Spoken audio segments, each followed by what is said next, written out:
On October 8, 2012, the Minnesota Paranormal Study Group was invited to check out the historic Duluth Depot. We were accompanied on this night by Melissa Brooks Ojibwe and her husband Don. Melissa and Don would be our hands as they helped us investigate the spooky past of the historic depot. Before we got started with our investigation, we asked Melissa to give us a brief tour of the grounds. So this is a great home, and what was it used for? It was a train depot. This is where everybody waited. This is where all the benches were. Where everybody came through. They went down those stairs and out and caught a train down below. It was built in 1892, and I believe it was used as a train depot until the late 50s. Okay. And after the late 70s, it was renovated into this historical, cultural center. Okay. And then, as far as, I know you guys have other organizations in the building, but what else is hosted? There's St. Louis County Historical Society, Duluth Art Institute, Minnesota Ballet, Airhead Corral, Lake Superior Railroad Museum, North Shore Scenic Railroad, and the Duluth Superior Symphony also has offices. Okay. And they're mostly that way, right? They're mostly, yeah, the exhibiting organizations are on this side of the building and then the cultural, if you will, on Okay. that side. Gotcha. This is the museum. Okay. And the little girl was And she was, I remember, she was standing, kind of crouching about here. is this story? It is.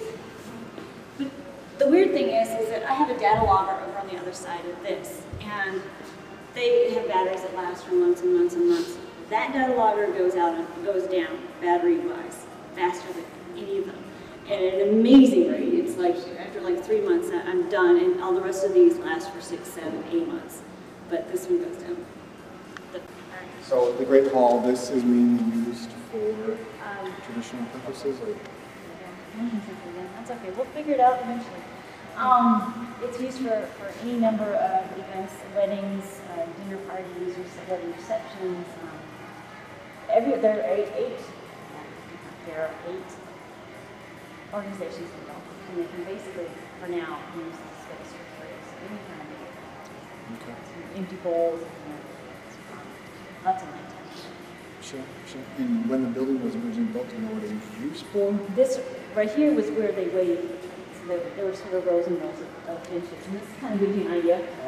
Okay. So this is it, and then this hallway is this one right over here. Okay. This ticket office is actually where you see those arches. So it's kind of So this used to be wide open to the outside. this window right here Yeah. is this. Right. Yep, into whatever the traffic happens. And then this would actually have a door. Yep.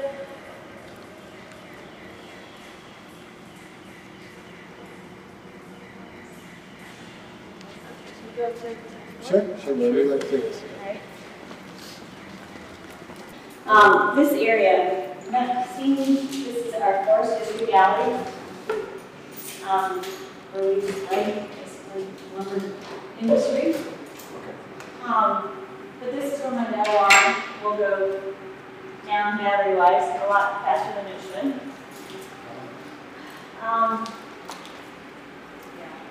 It's a forest history gallery. I don't know what it was used as. Well, apparently it was a traffic department at some point. That's what the photo has. And it's just been a gallery since the early 80s. Okay. Then this is the Fessler Gallery. It's had carved wooden furniture in it since the mid-80s or so by a fellow named Herman Melheim.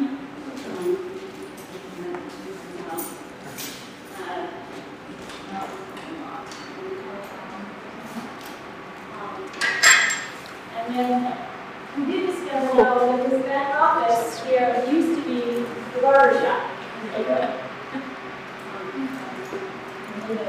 What it used to be, that's only one I know of.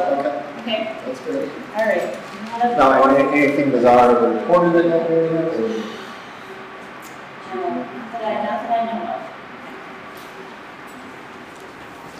So this is our infamous Ojibwe Gallery. It used to be the Ojibwe Gallery.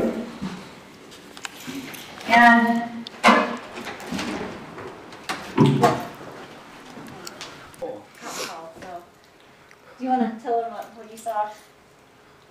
coming up here one day.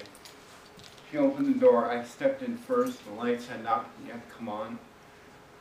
All of this was on here. Right, it was just one of those, see the gray, well, we took them all down. This sort of a gray metal shelving unit. Okay. It was just right there in front of those cabinets. And otherwise, everything else was kind of in piles in here. And I stepped in, and there was an older man standing there, with his back to me, kind of like this. And he had one of the older style navy pea coats on, and a little hat. Gray hair off the side, and he started to turn like this. And I looked back to say something to her, and it was gone. Wow. Okay, that's a little bizarre. Great story. Yeah. Thank you for sharing. Yeah, That's pretty cool. So in the back, we used to have sort of these type of shelving up there, and the other ghost hunters came through once, and they said that they saw a little girl who was pointing up at a buggy that was at their little doll buggy, Okay. and that she wanted it down. So, I don't know. Okay. We did take the buggy down for her, by the way, and we put a doll in it. I've never seen her, but I've Seems never like- seen any evidence Where's of the playing with buggy it. now? Well, the buggy actually got put away again, unfortunately. Okay. We had it down for a while. Okay. Okay. And then I'll just, this room has never weirded me out. My coworkers kind of, get a Sure. little funny feeling. But the only time it's ever weirded me out was when I first started working here, and we had sort of this high shelving in this back room, and that's where all the doll buggies were. And it just creeped me out completely. If you don't mind us asking, Sure. where is it buggy in the store now? Is it in here? I'd like to get, I guess what Adam's trying Yeah. to say, it'd be nice if we could get as close to it as possible. Sure. 'Cause it's probably a Yeah, trigger we're not object. gonna move anything in here on you. We just want to Come over know. here, let me move this out of the way. Oh, there they are. Because you guys will actually be our hands for tonight. We don't want to touch anything. You guys Yeah, don't want we- to touch. You can, We're just here to observe. rest assured we won't touch any of this stuff. The two buggies. Okay.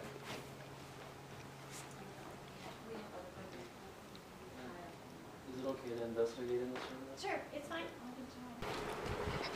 So, one day, I've got this object I'm having to work on the floor. And I'm sitting here. And the door that is here makes a squeaking sound whenever it gets opened.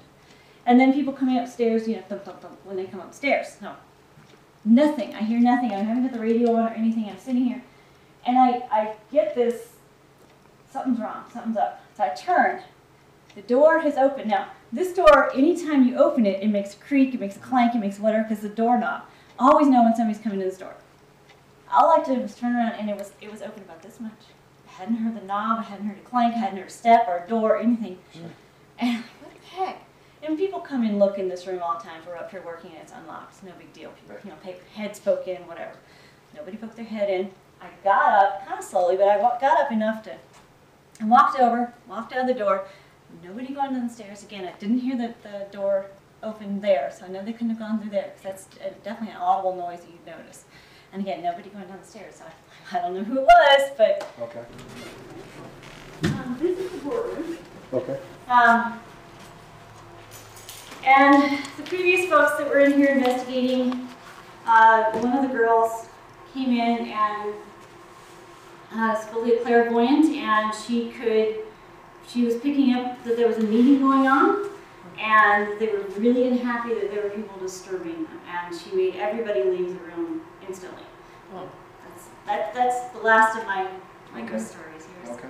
Maybe I'm not extensive, but anyway, they enter the room. This is where they can come in to sit down, but specifically the showers were back here. Okay. So they could come in and get cleaned up. They used to be a boarding house across the lake that would sort of churn the immigrants through, if you will, give them a place to stay, maybe eat, etc. That was closed up though, ultimately. And so this is all they had, so they would come here and do their showers here and wait in this room.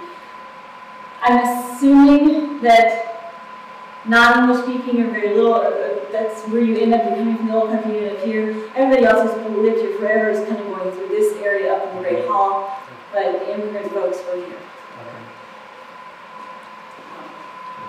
Good to know. I never would have found out actually what's different languages.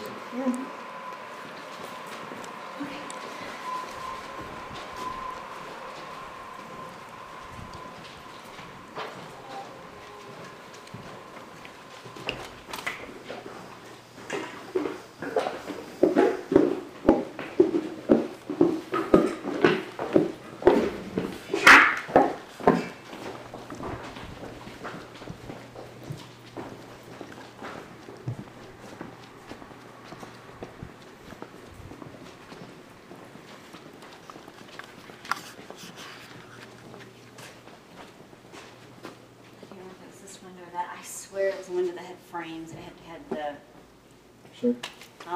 but the one where the maintenance guy, he came through here one morning, and again, I can't remember if it was that one back down there or this one here, but I know that nobody else is in the building. He's the one who comes in and does the alarms, etc. And he said that he was walking by, and it sounded like somebody really smacked the window so that it rattled. And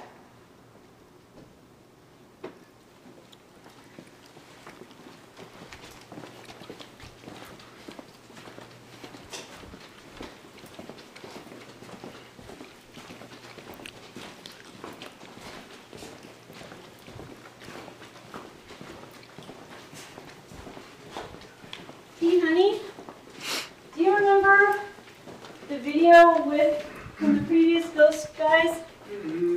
Do you remember where? 'Cause I thought it was on this track. It was a Northland car, and they were talking about the fact that they saw head and shoulders, and that it was up even with the windows of the Northland car. And the reason I'm asking now is because I'm not sure why they didn't think it was on maybe this Depot Square platform. Anyway, they saw this car here, the Northland car, a very fancy car, was sitting here, and they saw a head and shoulders form of kind of floating by the windows, and then turn into an orb and flew off, is essentially how it was explained to me. You can go online, I'm sure it's still there, and check it out, but they were kind of amazed that it was up so high, even with those windows. Okay. So, anyway, that's our story. All right. Thank you very much for that, Melissa. No problem. You did an excellent job. So what we thought about doing for tonight is we want to maybe, we're talking over, we had team dinner beforehand, so since we have an even number of the genders, maybe we start off with guys versus girls. Okay.